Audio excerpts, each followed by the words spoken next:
Here we go. Good afternoon, everyone. Appreciate that help. John. Sean, questions have been raised after Kellyanne Conway did an interview, I believe it was with Fox News this morning, where she appeared to, from the confines of the Brady briefing room, promote the products of Ivanka Trump. Do you believe that she crossed an ethical line? Kellyanne has been counseled, and that's all we're going to go with. She's been counseled on that subject, and that's it. I asked a question. There's Reuters has a story out that includes a partial transcript of the president's call with Vladimir Putin, Right.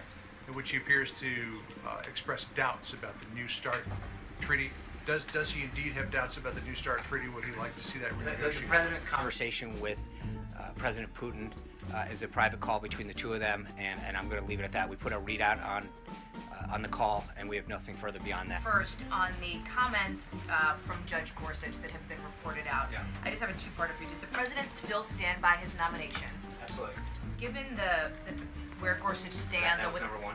No, this is like a part two-part. First, given where not calling it anymore. given Judge Gorsuch's position on the president's attitude toward the judiciary, and given that the Yeah. president has praised Neil Gorsuch for his intellect and for his integrity, does the president have any regrets about the comments that he's made about federal judges? I think the president's comments speak for them. No, he has no regrets, but he's very proud of the selection he's made. And he's going to make a great associate justice of the Supreme Court. About the comments that he said, for example, about Judge I Roper. understand that. Yes, he has no regrets.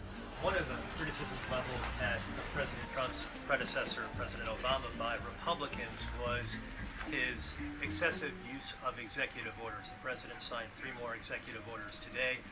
Why isn't that criticism applicable to President Trump in the same manner? I think that when it's you look at the applicable to- context of what those executive orders did, and there's things that are within the bounds of trying to protect this country in ordering police officers. There's nothing that I think even Democrats would complain, with the exception of the one that we've had conversations on. Most of them have been widely praised by both parties to keep this country safe, to get jobs creation back.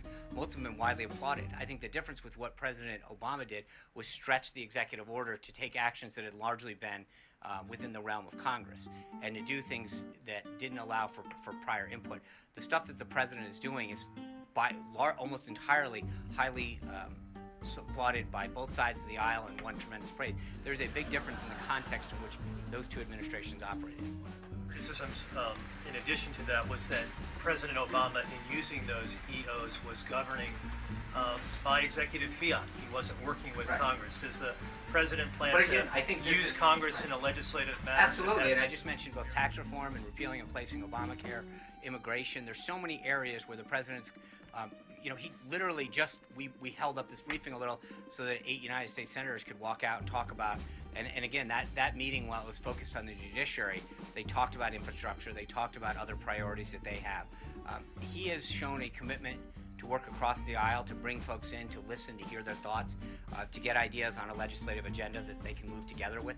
So I think there's a big difference between the last administration that sort of shunned Congress's role and this administration, where the president is actively seeking their input and ideas and helping them craft an agenda to move the country forward. Thank you guys very much. We'll see you tomorrow with the Prime Minister. Take care.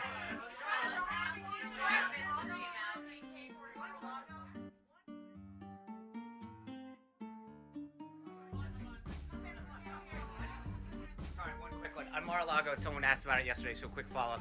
The president has offered, as a gift to the prime minister, he will be his guest at Mar-a-Lago.